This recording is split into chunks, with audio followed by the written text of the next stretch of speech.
Hey everyone, welcome. I'm Lorraine Driscoll, founder of Building Better Brains, and I promised last week that I would talk about the signs of a reading difficulty or reading disorder before a child starts to read. And this, for a lot of people, is a shock.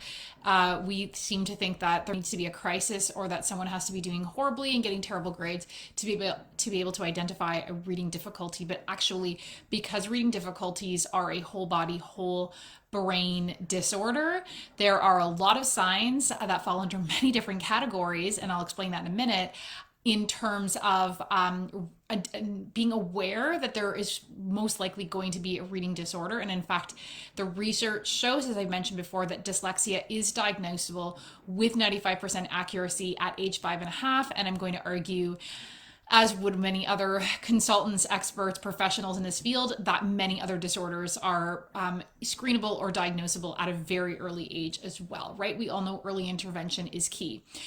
So when I say categories, what I mean is there are signs in terms of auditory processing breakdown, in terms of brain disorganization and areas of underdevelopment within the brain, in terms of gut health and and nutrition and all of that type of stuff. So the first thing I'm going to talk about is the stuff that we hear a lot about in education and phonemic awareness and auditory processing, because that is a hallmark of reading disorders, as well as learning difficulties and even ADHD. But we are talking about reading disorders. And signs of that are things like your child might have been a late talker. They might have had speech difficulties. They might have recovered from their speech difficulties, but that's usually indicative that there is something going on with their auditory cortex, with their processing in terms of their language, the language center in their brain. And so forth. They might have had a history of ear infections, and that doesn't have to be 10, it doesn't even have to be 4.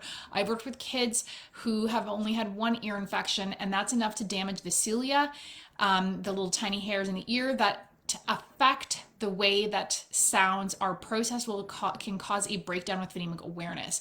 Also, damage to the auditory nerve can occur from heavy metals, toxicity, other pesticides, chemicals, and so forth. So looking at all of that is really key, or being aware of that role. Your child might have no interest in letters or words. You just might notice they're just not as interested as maybe your other children, if you have older children or other kids you know. They often have poor sequencing skills, so difficulty retelling a story. It could even be something like stringing colored beads, and a pattern might be difficult for them. Difficulty with routines, difficulty following a series of instructions. They might seem like they're not listening or paying attention. They might say huh or what a lot to get you to restate, even though they heard you, but it wasn't processed. They might have a hard time with nursery rhymes, or they just don't care about them. They don't find rhyming, nursery rhymes, poems, all of that type of stuff as interesting. They might not recognize rhyming patterns like mat, cat, sat, and that's all connected to that auditory processing breakdown. They might use filler words like stuff and things and so forth because they can't find their words. They have difficulties with expressive language. And they might mix up words, like they might say Pacific instead of specific. They might say Pusketti instead of spaghetti. So that's all connected to speech, language, auditory processing, and phonemic awareness. But overall, the next category is global development in terms of weak connections, areas of underdevelopment in the brain, retained primitive reflexes, when one hemisphere is overdeveloped and one hemisphere is underdeveloped. So one of the things that I really tell parents, or I ask parents, did your child crawl? Did they crawl for, a normal length of time? Did they have an odd or awkward crawl where they bum shuffled or they dragged one leg? They might also, or other signs that there's like areas of underdevelopment is difficulty with timing or rhythm, poor balance, issues with clumsiness, poor posture, difficulty learning to ride a bike. A lot of parents will tell me that. Difficulty learning left from right. This is a sign of brain disorganization or confusion between left or right. They might at times be clumsy and other times very precise, depending on if it's gross or fine motor. Poor sense of direction, might be hyperactive, highly imaginative, often lost in daydreams. This is all signs of a right brain overdevelopment and a left brain weakness. And just other things like difficulty learning to tie their shoes or poor coordination, like doing cross crawls.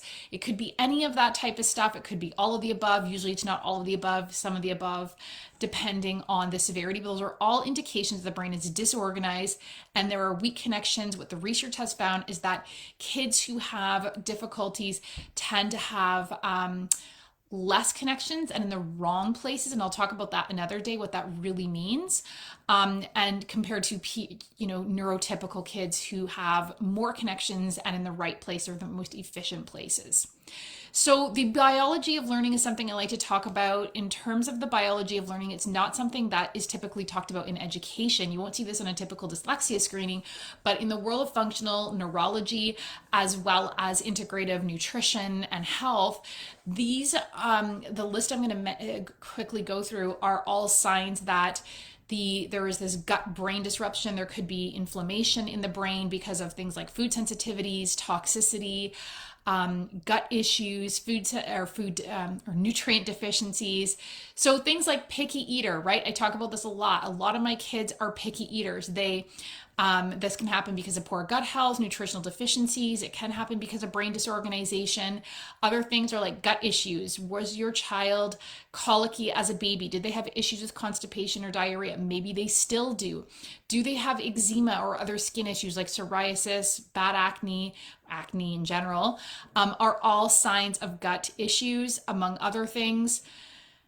Do they have poor depth perception, peripheral vision issues, as well as issues with dark adaptation? Some of that can actually be connected to not just brain disorganization or underdevelopment, but also nutritional deficiencies. Very, very common in kids with dyslexia. They do have significantly higher, not only food sensitivities, but nutritional deficiencies.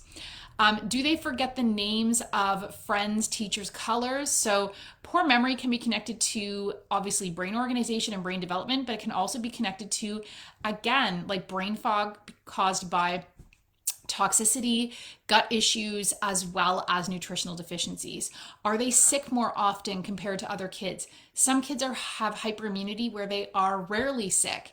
And that can seem like a great thing, except when their immune system is acting on overdrive. And then obviously there's like the epigenetics role, like maybe you have a family member who has dyslexia, or family members, maybe you or your partner had dyslexia. Those are obviously things you take into account as well. And a lot of that can be connected to the fact that there's certain genetic mutations that will affect the metabolism or absorption of certain key nutrients that are needed for efficient or fluent reading, writing, processing, memory, learning, all of that type of stuff. And there's ways to mitigate that.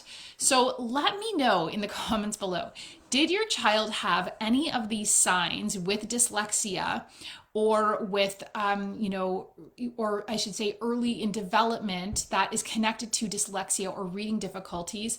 Were any of these signs there? And it's so easy in hindsight to be aware of that. No mama guilt about, I should have seen it. Every mom I talk to feels that way. And there's no need to feel guilty over, that you missed that, because it takes a while for it to not feel like you're that helicopter mom and there's actually, something really going on here. So if you haven't grabbed my free starter kit, the Laser Focused Learner, with exercises and so forth, it's free, gets you started on some basic brain exercises. Do grab that. Check out the guides in the video section in the Building Better Brains group. And if you do want to learn more about my program, the Full Potential Formula, where we look at both the biology of learning as well as how to strengthen those weak connections and so forth, you can grab that, or you can book a clarity call. I'll put the link for that in the comments below. Thanks for watching, everyone. Have a fantastic day.